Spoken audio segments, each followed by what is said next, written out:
இன்றைக்கி ரெஸ்டாரண்ட் ஸ்டைலில் பார்க்கவே டெம்டேஷனை ஏற்றுற மாதிரி ஒரு பீஃப் சில்லி ரெசிபி தாங்க பார்க்க போகிறோம். இது சொல்லப்போனால் ரொம்பவே டேஸ்ட்டாக இருந்துச்சுங்க. கண்டிப்பாக ட்ரை பண்ணி பாருங்கள். இப்போது 1/2 kg பீஃபை இதை மாதிரி கழுவி சின்ன சின்னதாக கட் பண்ணி எடுத்துக்கோங்க. அது கூட தேவையான அளவு உப்பு, ஒரு முட்டை, 1 tablespoon vinegar, 1 tablespoon soya sauce, 1 tablespoon maida, 1 tablespoon corn flour,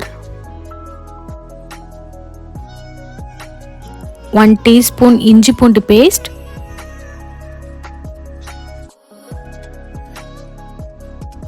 1 teaspoon pepper. இதெல்லாம் போட்டு நல்லா பீஃபில் கோட் ஆகிற மாதிரி இதை மாதிரி நல்லா மேரினேட் பண்ணி வச்சுக்கோங்க.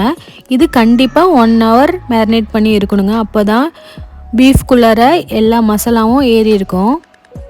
இப்போது ஒரு ஃப்ரையிங் பேனில் கொஞ்சமாக ஆயில் ஊற்றி அந்த பீஃபெல்லாம் இதை மாதிரி பொரித்து எடுக்க போகிறோம். நீங்கள் பீஃபை பொரிக்கும்போது லோ டு மீடியம் ஃப்ளேமில் வச்சு பொரிச்சு எடுத்துக்கோங்க. அப்போ தான் நம்மளுக்கு கிறிஸ்பியாக கிடைக்கும், உள்ளாரையும் வெந்திருக்கும்.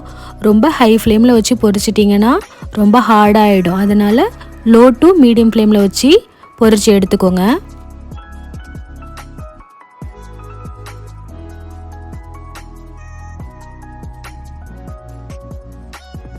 இதை மாதிரி 2 சைடும் திருப்பி விட்டு நல்லா கோல்டன் ப்ரௌன் ஆற வரைக்கும் பொரிச்சு எடுத்துக்கலாம்.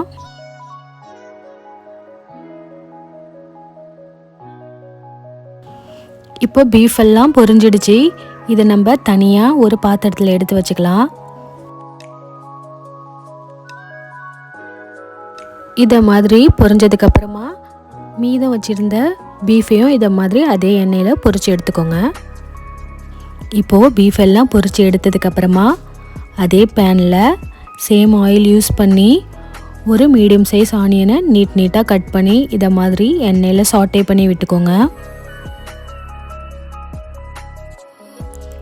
இது 2 நிமிஷம் வதக்கினா போதும். வதங்கினதுக்கு அப்புறமா 1 tablespoon இஞ்சி பூண்டு பேஸ்ட் தான் இப்போ ஆட் பண்ண போகிறோம். நம்ம ஏற்கனவே பீஃப் மேரினேட் பண்ணுறதுக்காக இஞ்சி பூண்டு பேஸ்ட் ஆட் பண்ணியிருக்கோம். அதனால் இப்போது 1 teaspoon மட்டும் இஞ்சி பூண்டு பேஸ்ட் ஆட் பண்ணால் கரெக்டாக இருக்குங்க. அது கூட நம்ம கட் பண்ணி வச்சுருக்க பச்சை மிளகாவை இதில் ஆட் பண்ணி இதை மாதிரி சாட்டே பண்ணி எடுத்துக்கலாம். இந்த பச்சை மிளகாய் தாங்க இதுக்கு நல்ல ஃப்ளேவர் கொடுக்கும். இந்த பச்சை மிளகாய் வதங்கினதுக்கு அப்புறமா அது கூட சாஸஸ் எல்லாம் ஆட் பண்ண போகிறோம். என்னென்ன சாஸ் ஆட் பண்ணலான்னு பார்க்கலாம் வாங்க. 1 tablespoon டொமேட்டோ கெச்சப் ஆட் பண்ணியிருக்கேன். 1 teaspoon சோயா சாஸ் ஆட் பண்ணியிருக்கேன். 1 teaspoon வினிகர்,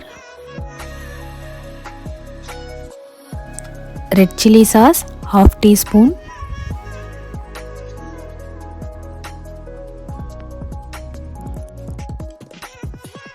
ஸ்வீட் சாஸ் இருந்தால் ஸ்வீட் சாஸ் வந்து 1/2 teaspoon போட்டுக்கோங்க. அப்படி ஸ்வீட் சாஸ் இல்லைன்னா 1/2 teaspoon சுகர் ஆட் பண்ணிக்கோங்க. எல்லா சாஸும் ஆட் பண்ணதுக்கப்புறமா இதை மாதிரி எல்லா சாஸும் மிக்ஸ் ஆகிற மாதிரி மிக்ஸ் பண்ணி எடுத்துக்கோங்க.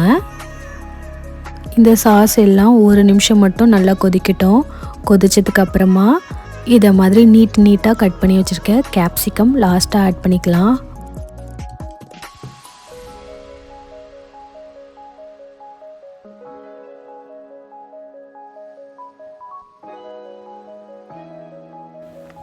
இந்த வீடியோ பிடிச்சிருந்துச்சின்னா ஒரு லைக் மட்டும் கொடுத்துருங்க. உங்கள் ஃப்ரெண்ட்ஸுக்கும் ஷேர் பண்ணி கொடுங்க. என்னோடய சேனலை யாராவது புதுசாக பார்க்குறீங்கன்னா சப்ஸ்கிரைப் பண்ணி விட்டுருங்க. கலந்து விட்டு 1 நிமிஷம் மட்டும் லோ ஃப்ளேமில் வச்சு குக் பண்ணி எடுத்துட்டா டேஸ்டியான பீஃப் சில்லி ரெடி ஆகிடுங்க. இது சாப்பிடும்போது ஜூஸியாகவும் கிறிஸ்பியாகவும் இருக்கும். ஏன்னா நம்மளுக்கு பொதுவாகவே பீஃப் வந்து ஹார்டாக இருக்கும். ஆனால் இந்த மெத்தடில் நீங்கள் செஞ்சு பார்த்தீங்கன்னா கண்டிப்பாக ஜூஸியாக கிறிஸ்பியாக டேஸ்டியாக இருக்கும்.